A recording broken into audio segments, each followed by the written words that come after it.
Então, pessoal, vamos dar início agora à nossa aula de revisão para a prova AV1 da disciplina Engenharia de Software e Gestão de Times Ágeis, do curso de Análise e Desenvolvimento de Sistemas da Uninasal Fortaleza, semestre 2024.2. Nessa aula de hoje, nós vamos rever os conteúdos que nós vimos até a aula do dia 16/9, ciclos de vida de um projeto, uma vez que a aula do dia 23/9 foi mais voltada para um estudo de caso, tá certo? Então hoje nós vamos rever as aulas dos slides 0 ao 4, que contempla aqui o conteúdo até ciclos de vida de um projeto, tá? Uma apresentaçãozinha minha que fizemos na primeira aula, vamos passar.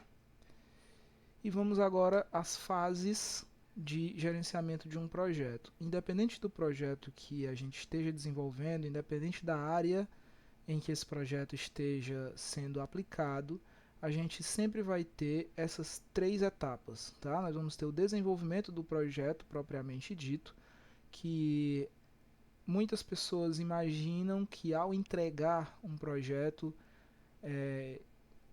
ao entregar a elaboração de um projeto, elas estariam ali encerrando a sua responsabilidade, encerrando o seu trabalho, mas na verdade não é assim. Sempre que você cria um projeto novo, você desenvolve um projeto novo, você tem que acompanhar também as etapas futuras. Então, nós vamos ter a etapa de desenvolvimento, né, as fases do desenvolvimento do projeto de software, trata-se da concepção ao encerramento do projeto.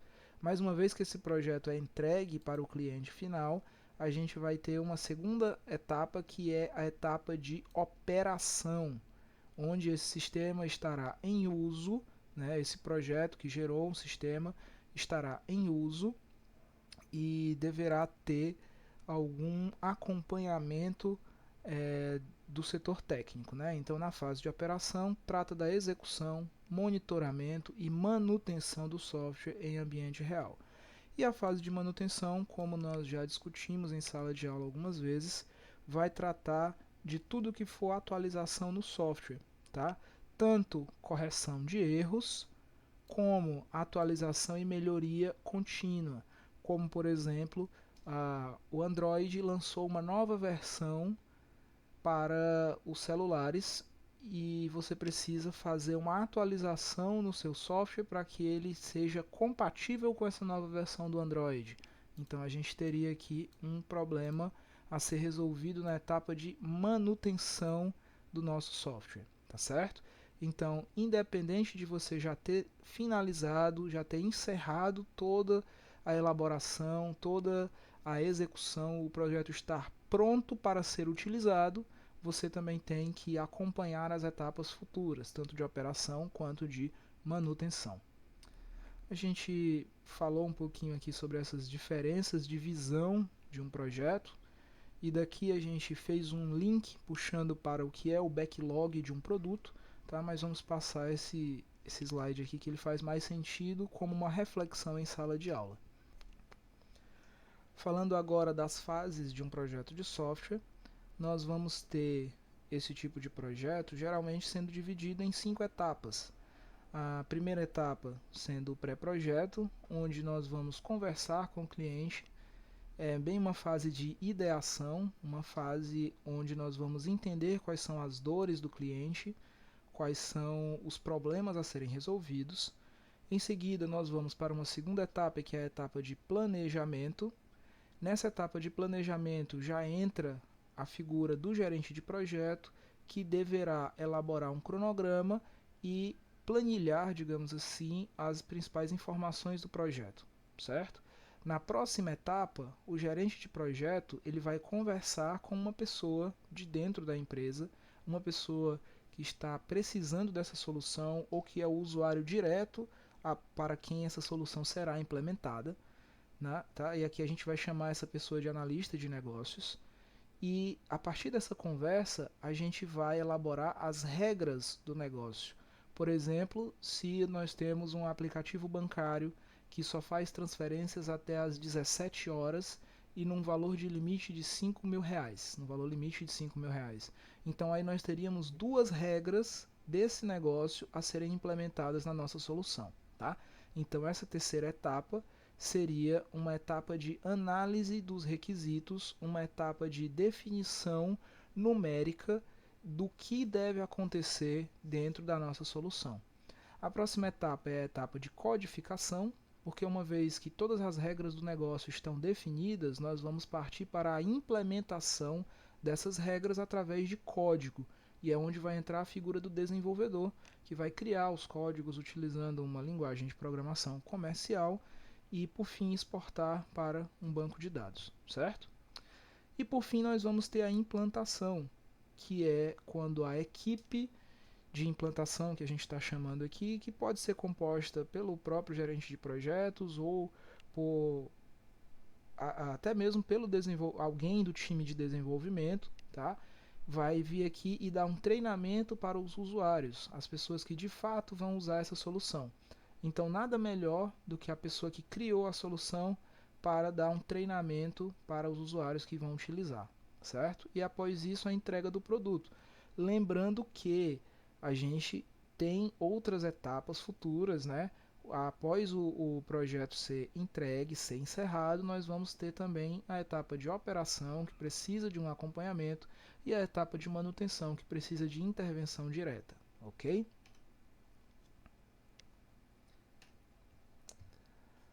Fase de desenvolvimento de software, né? Concepção ou ideação, como acabamos de falar, análise e design. Essa é basicamente a parte onde a gente vai conversar com o analista de negócios.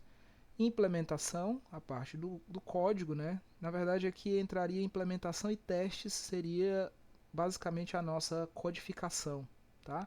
E por fim, a implantação com treinamento dos usuários da nossa solução. A proposta dessa disciplina é estudar os métodos de gestão de projeto, tanto os métodos tradicionais como também os métodos ágeis, certo? Mas nós fizemos uma divisão nesses conteúdos para que não ficasse muita informação de uma vez. Até a primeira prova, até a AV1, que vamos realizar dia 7/10, nós estamos trabalhando com projetos no estilo de gestão tradicional. A partir da AV1, né, após a AV1, nós vamos entrar mais nas metodologias ágeis e falar mais detalhadamente sobre as principais metodologias utilizadas no mercado. Mas agora para a prova AV1, como nós trabalhamos esse conteúdo, então pode ser que venha aí alguma questão, alguma cobrança com relação a uma diferenciação entre os modelos tradicionais e os modelos de metodologia ágil.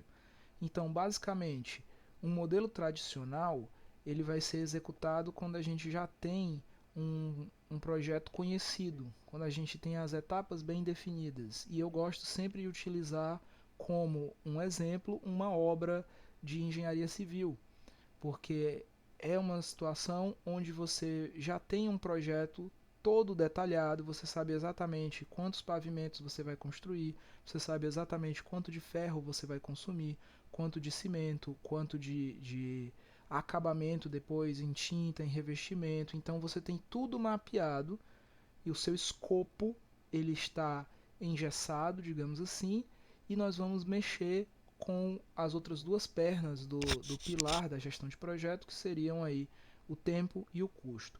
Já na metodologia ágil, a gente tem uma abordagem diferente, que se baseia nesses três elementos aqui como pilares: a flexibilidade, a colaboração e a iteração.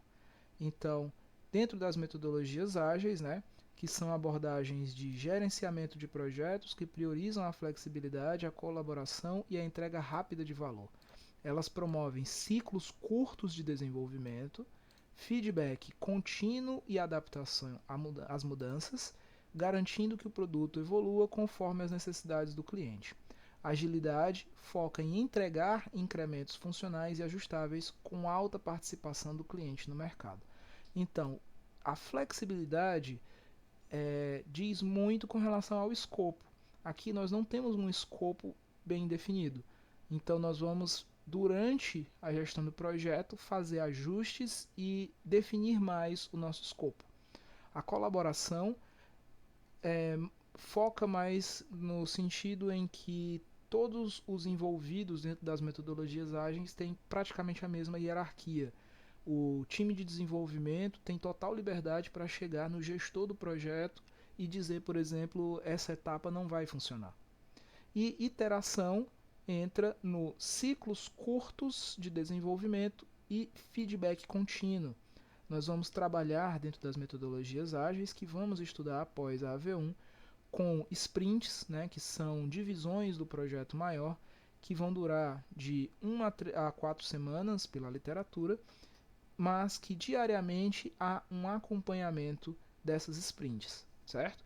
Então, as principais diferenças, a principal diferença entre a metodologia ágil e a metodologia tradicional vai ficar no escopo.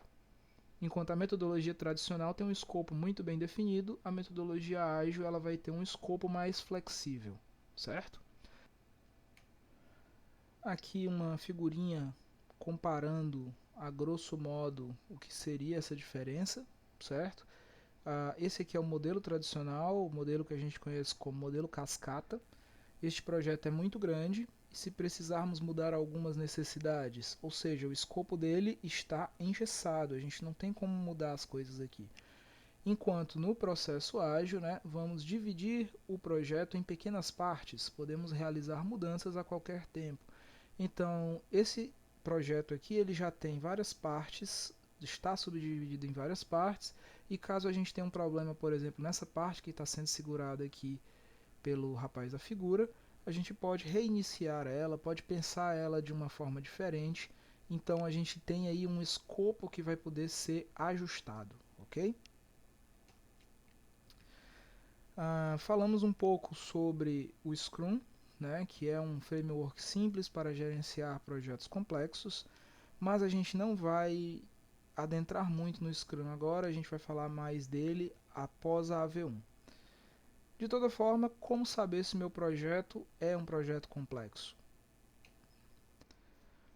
Nós podemos utilizar esse gráfico aqui para realizar essa tomada de decisão. Então, digamos, por exemplo, que eu tenho um projeto onde eu não tenho os requisitos bem definidos, mas eu conheço muito bem a tecnologia que será aplicada. Então, a gente teria algo, por exemplo, nessa região aqui, onde os requisitos seriam mais voltados para o desconhecido e a tecnologia mais voltada para o conhecido, o que poderia cair aqui dentro de uma gestão caótica que nós utilizaríamos uma metodologia ágil, como por exemplo o Scrum, para poder gerenciar. Se a gente tiver requisitos bem conhecidos e tecnologia bem conhecida, então a gente vai ter um modelo previsível e o indicado é usar o modelo cascata, o modelo de gestão tradicional. Agora, se a gente tem um projeto onde o nosso escopo é praticamente desconhecido, praticamente todo desconhecido, e a tecnologia também, então a gente entra em um sistema anárquico, que é praticamente impossível de gerir, certo? Então, vamos falar novamente, vou mostrar novamente esse gráfico de tomada de decisões para vocês após a V1, quando estivermos falando sobre Scrum. Então vamos passar também esses outros slides aqui que falavam mais de Scrum, tá? E aqui um backlog de produto, que inclusive eu passei para vocês fazerem um trabalhinho, né, semelhante, construindo um backlog de um sistema de agendamento de consultas médicas, tá? Muitos me entregaram, algumas pessoas chegaram depois na disciplina e não fizeram esse trabalho na época, então para essas pessoas é bom que conversem com os colegas, vejam os trabalhos que foram feitos, tirem suas dúvidas também, tá? Uma atividade parecida também estava no trabalho que eu passei para vocês, que vocês têm que me entregar na segunda-feira, 7/10, tá ok? Então com isso a gente encerra esse primeiro slide e vamos agora para o segundo slide.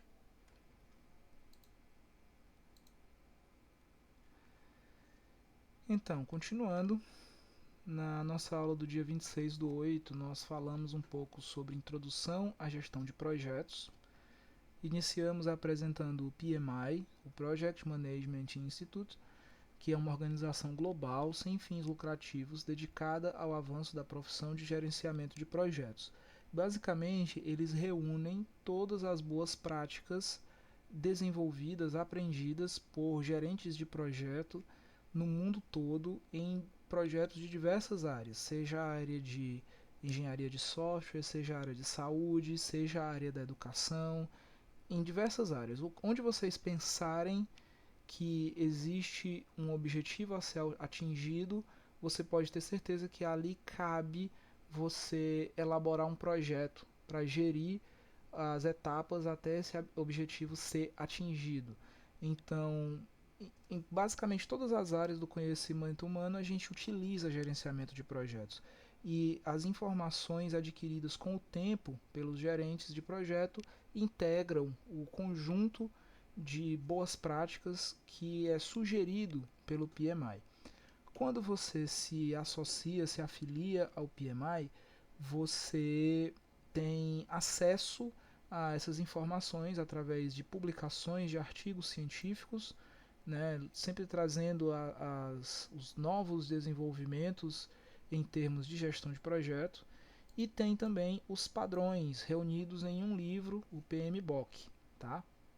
É possível você se tornar um gerente de projetos certificado pelo PMI, fazendo uma pós-graduação na área. Essa certificação ela é bastante interessante e tem muitas empresas que exigem que você tenha uma certificação PMP para exercer a função de gestor de projetos, ok?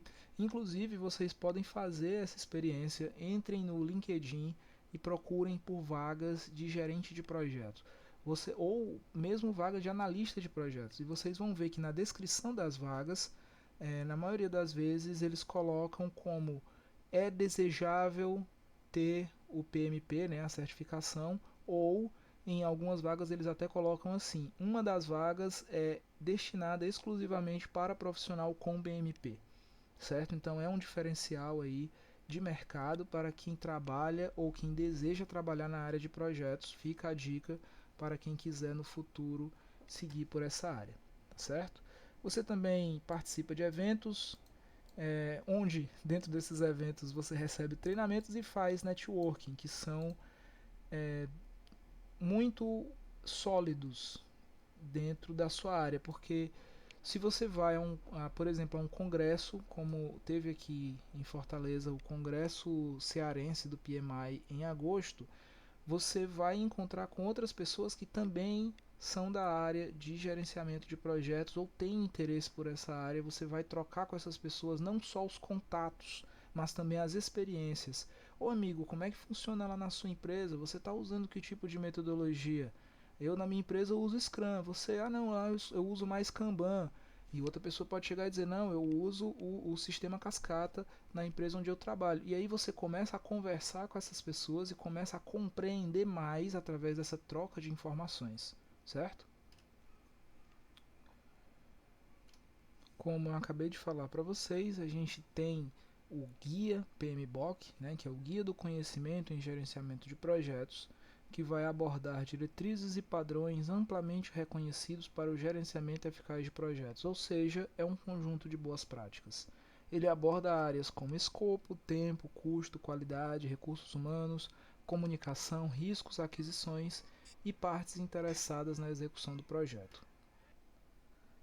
Então, todo projeto que a gente for gerenciar, ele vai ter essas 5 etapas aqui que precisam ser executadas. A gente vai ter a etapa de iniciação, a etapa de planejamento, execução, monitoramento e controle e encerramento. Aqui a gente tem um fluxo desses processos, tá? Esse fluxo aqui ele foi retirado da sexta edição, mas ele permanece praticamente o mesmo nas edições mais recentes, tá? Na edição mais recente, a sétima edição, ok? Com isso a gente encerra o slide 2. Vamos agora para o slide 3, tá? Onde a gente vai falar de gestão de tempo, escopo e custo. Foi a nossa aula do dia 2 de setembro. Basicamente, todo projeto que a gente for gerenciar vai se sustentar nessas 3 pernas: escopo, tempo e custo. E se você mexer em um, você tem que mexer nos outros, porque senão o seu projeto não vai conseguir ser desenvolvido. Por exemplo, se você tiver uma situação onde o seu escopo é muito bem definido e você tem um tempo curto para execução, você vai precisar aumentar os custos para que você consiga entregar. Agora, você tem um custo baixo, né? Na verdade, você tem um orçamento, um dinheiro disponível para executar o seu projeto muito baixo. Você não se importa com o tempo, né? Então você pode realizar esse escopo com esse orçamento baixo em um tempo mais dilatado, digamos assim, em um tempo maior.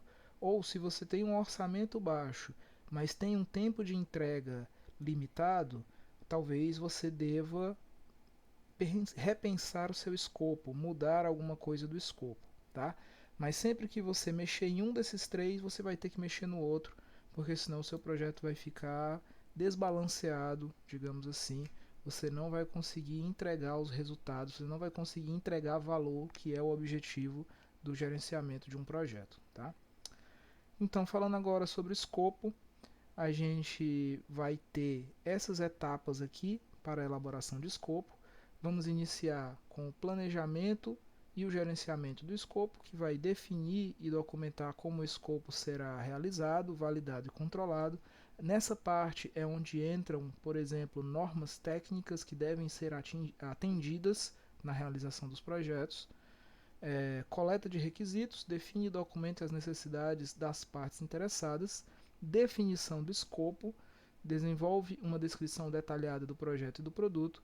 Criação de uma EAP, que é uma estrutura analítica de projeto, então a gente vai subdividir os produtos e o trabalho em componentes mais gerenciáveis. Basicamente a gente vai criar um fluxograma do nosso projeto, tá?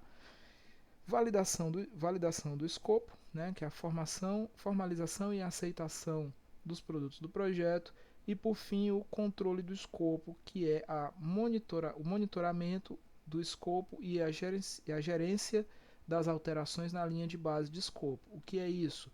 É um controle de qualidade, é verificar a cada etapa da execução se o que está sendo executado está conforme o escopo que foi definido.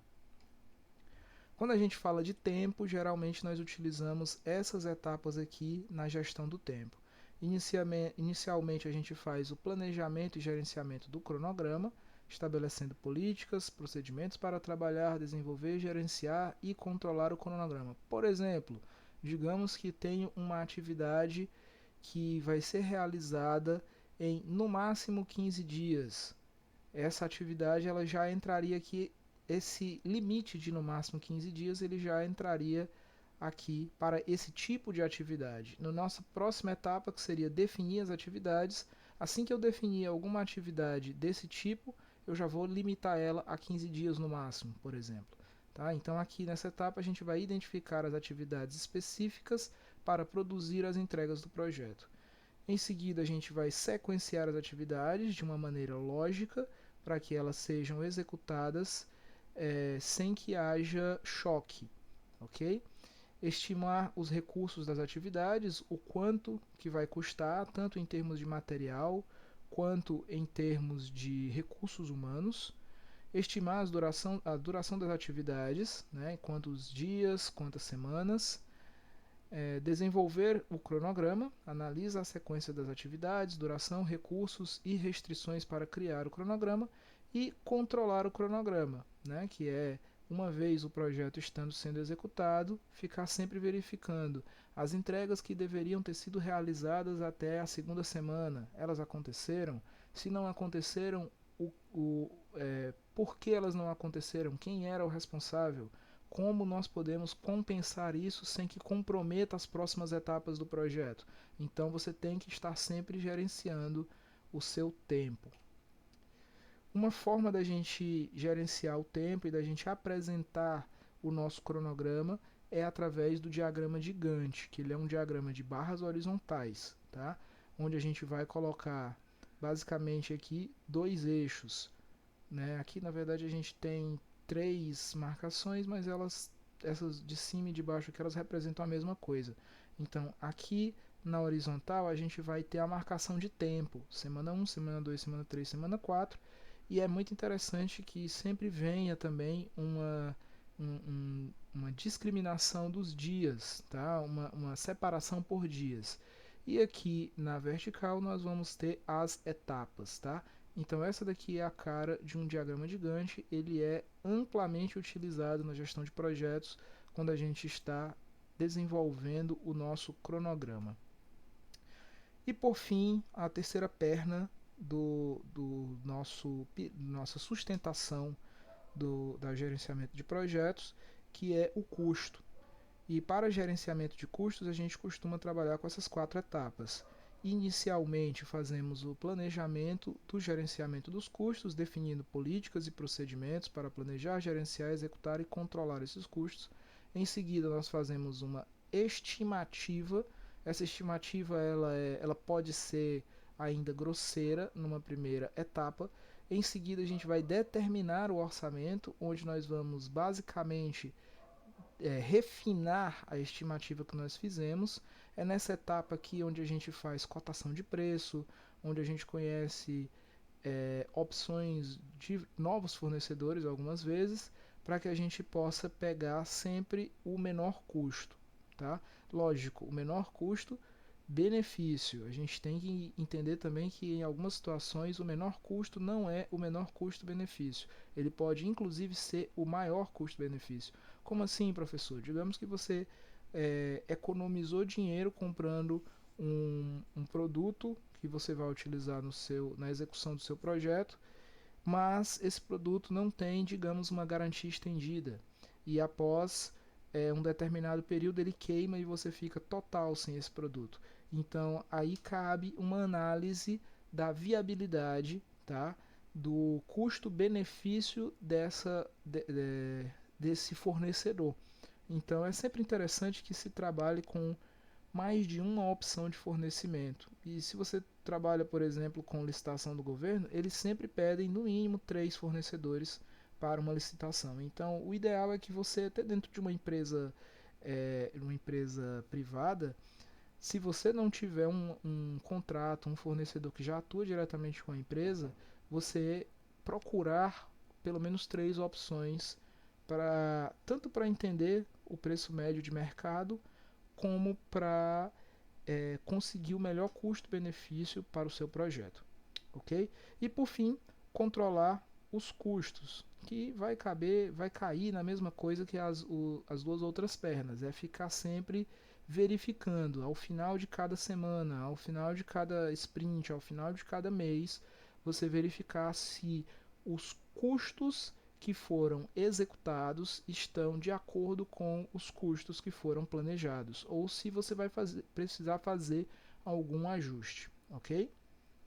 Com isso nós encerramos o terceiro slide e vamos agora para o quarto slide, onde nós vamos falar um pouquinho sobre gestão de risco de um projeto.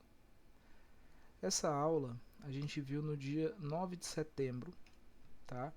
E nós falamos um pouquinho sobre o gerenciamento de riscos. Essas aqui são as 5 etapas que a gente tem que seguir, né? Identificação, análise qualitativa, análise quantitativa, planejamento de respostas e monitoramento. Durante a nossa aula do dia 9 de setembro, me recordo que um aluno perguntou se a gente deveria escolher fazer uma análise qualitativa ou fazer uma análise quantitativa. E na verdade não, você tem que fazer as 2 análises, tá? A qualitativa e a quantitativa, nessa ordem, tá? Então, inicialmente, nós vamos identificar os riscos e compreender algumas de suas características para análise posterior. Em seguida, segunda etapa, a gente faz análise qualitativa, que é compreender a importância do risco através de escalas médias de impacto e probabilidade. Na terceira etapa, a gente vai fazer análise quantitativa, que é investigar o impacto e efeitos do risco com precisão numérica. Então, aqui na análise qualitativa, a gente estaria fazendo um, um, uma abordagem, né, estaria tendo uma abordagem mais sobre o que pode acontecer se esse risco se concretizar. Enquanto na análise quantitativa seria o que levaria, que condições especificamente levariam esse risco a se concretizar e caso ele se concretize, quais serão exatamente numericamente, definidos numericamente os impactos da manifestação desse risco, tá? Então, em uma primeira análise, que é a qualitativa, a gente avalia o risco tentando identificar apenas quais seriam os impactos. E na análise quantitativa, nós vamos dar uma definição numérica para esses impactos, certo? Em seguida, a gente planeja as nossas respostas, né, que é decidir como lidar com cada risco, considerando a tolerância ou aversão a riscos predominante. E por fim, a gente faz um monitoramento, que é acompanhar o comportamento dos riscos no tempo e a adequação do nível de exposição existente. Então, vamos revisar aqui. A gente primeiro identifica o risco, depois a gente analisa quais seriam os possíveis impactos desse risco. Em seguida, a gente indica em quais condições esse risco se manifestaria e quais seriam os impactos em termos de números da manifestação desse risco, caso ele ocorra.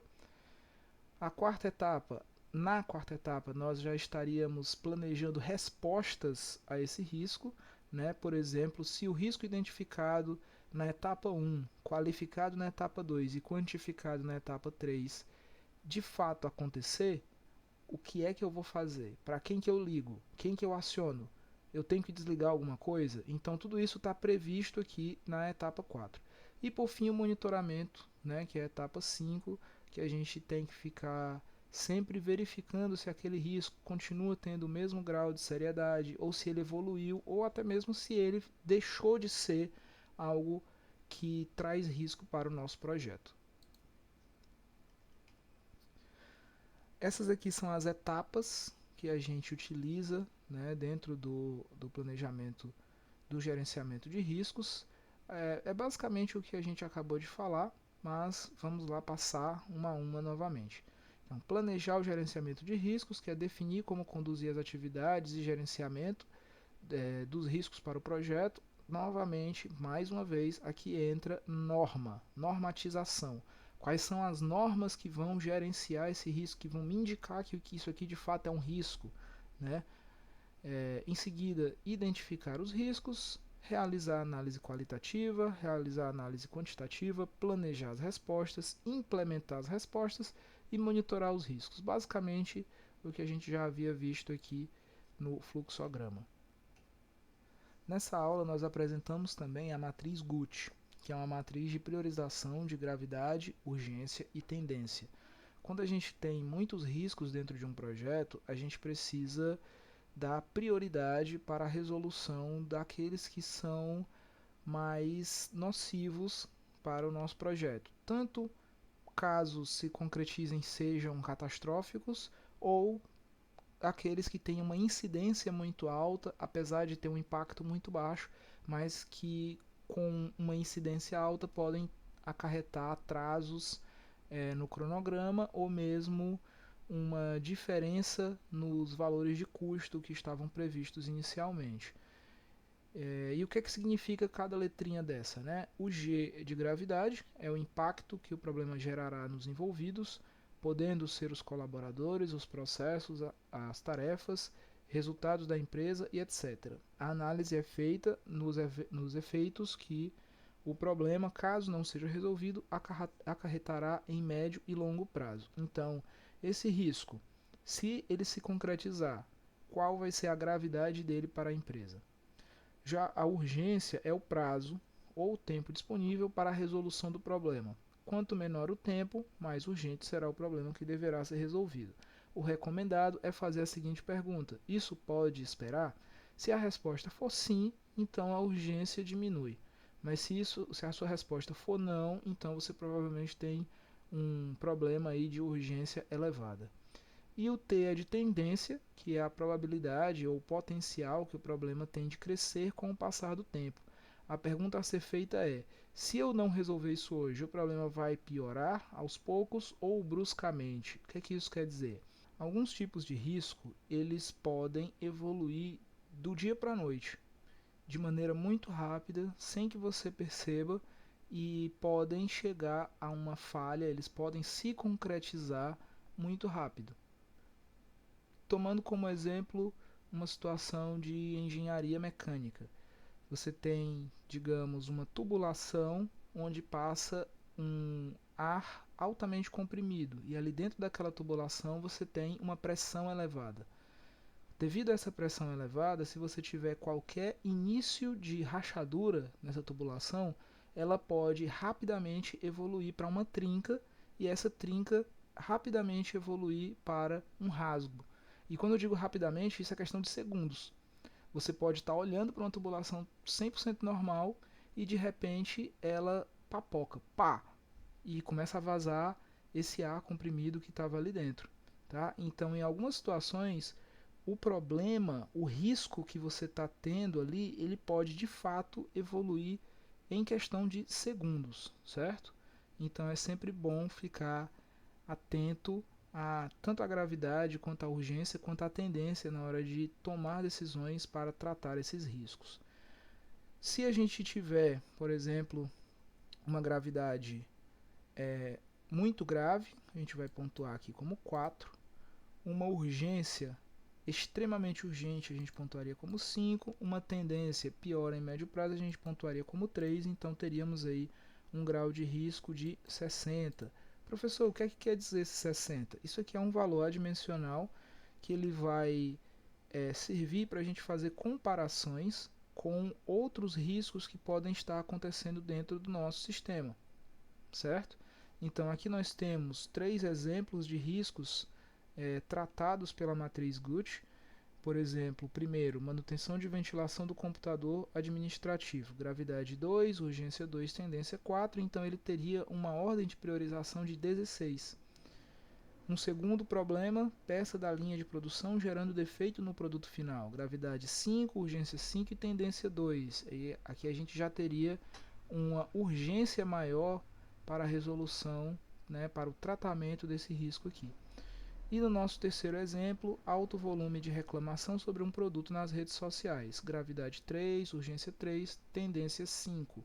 Então notem que apesar de a gravidade e a urgência serem bem menores do que no nosso exemplo 2, como a tendência é alta, pela nossa matriz de priorização eles ficam quase iguais. Tá? Então, em algumas situações, você pode achar a olho nu que um risco é mais importante, deve ser resolvido primeiro que outro. Mas não vão no chutômetro, joga na matriz, define uma gravidade, uma urgência, uma tendência e utiliza um método seguro e validado pelo PMBOK também, para que a gente possa utilizar, né, para que a gente possa tomar decisões. Tá? Aqui foi um exemplozinho que eu passei para vocês em sala de aula. Aos colegas que chegaram depois na disciplina e acabaram perdendo essa aula, eu sugiro que conversem com os alunos que estavam desde o começo, só mesmo para alinhar essas informações, tá bom? E por fim, aquela reflexão que a gente fez, né, que nem todo risco tem potencial prejudicial.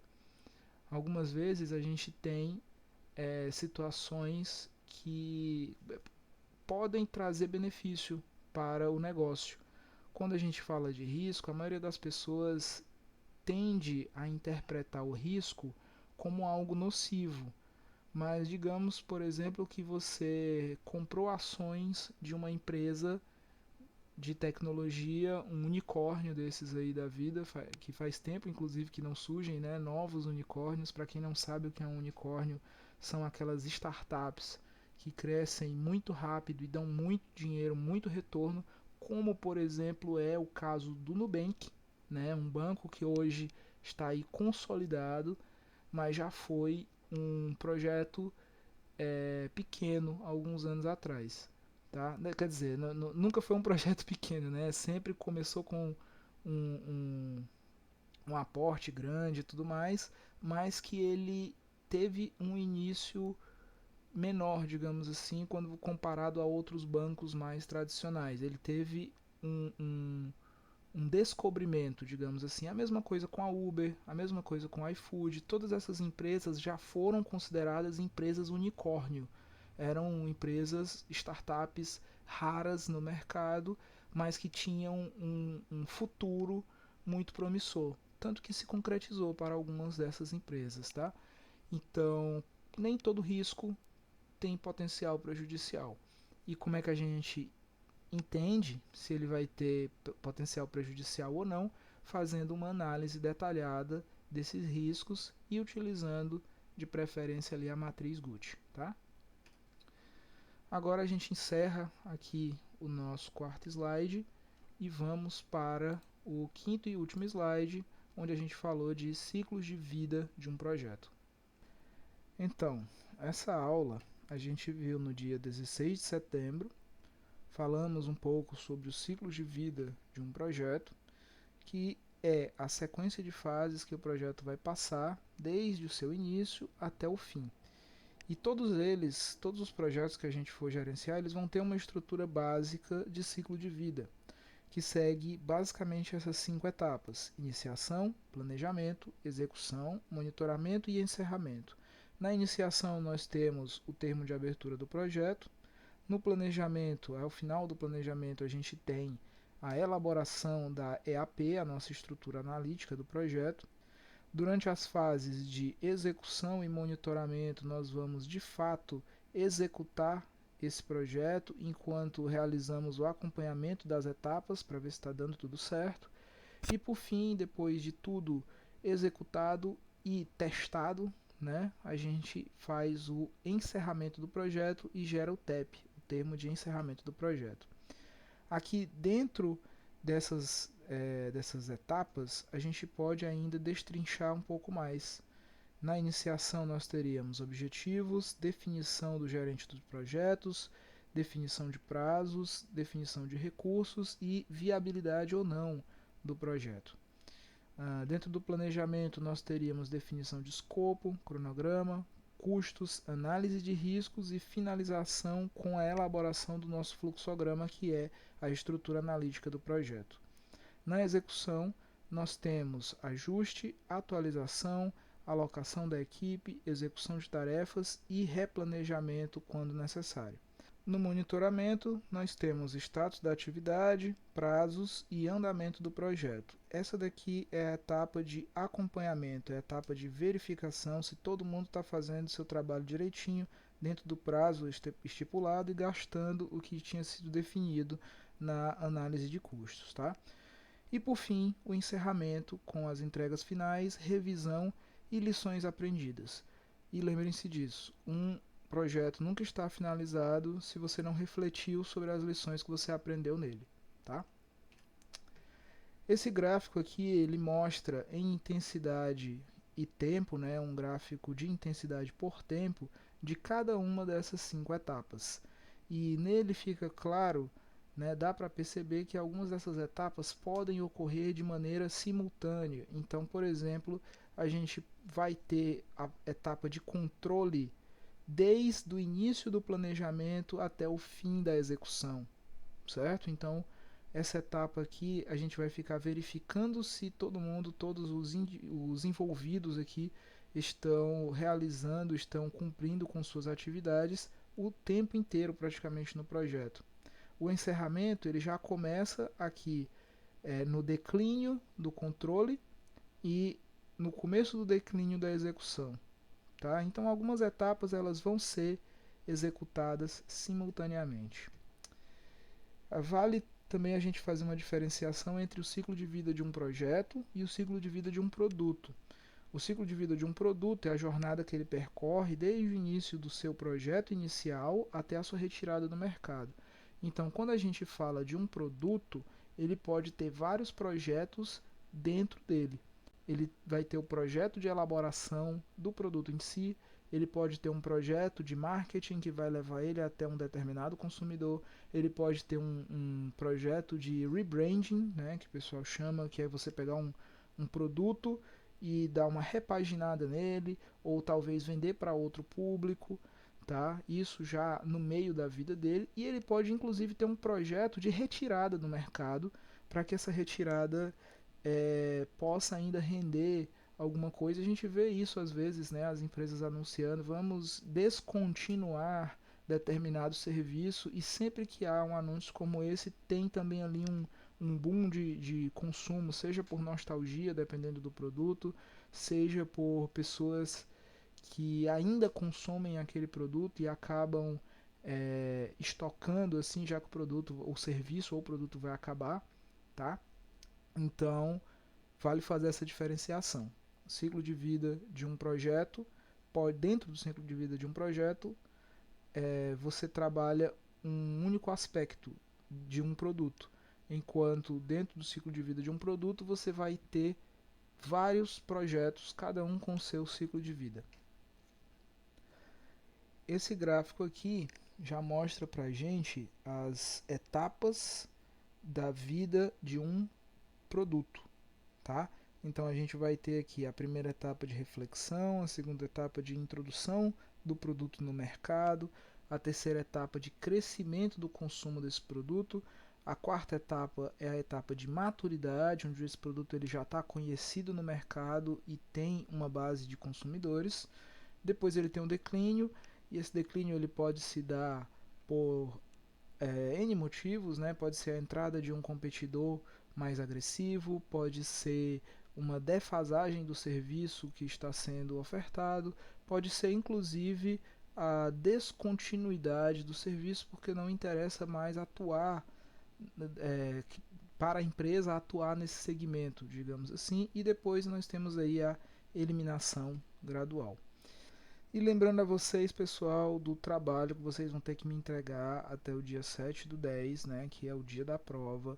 Lembrem de levar impresso, pode ser feito em grupo. Me entreguem um trabalho só por grupo, tá bom? Utilizando aquele modelo que eu mandei para vocês no grupo, tá? No grupo do WhatsApp, tá bom? Então é isso, bons estudos para vocês e até segunda-feira.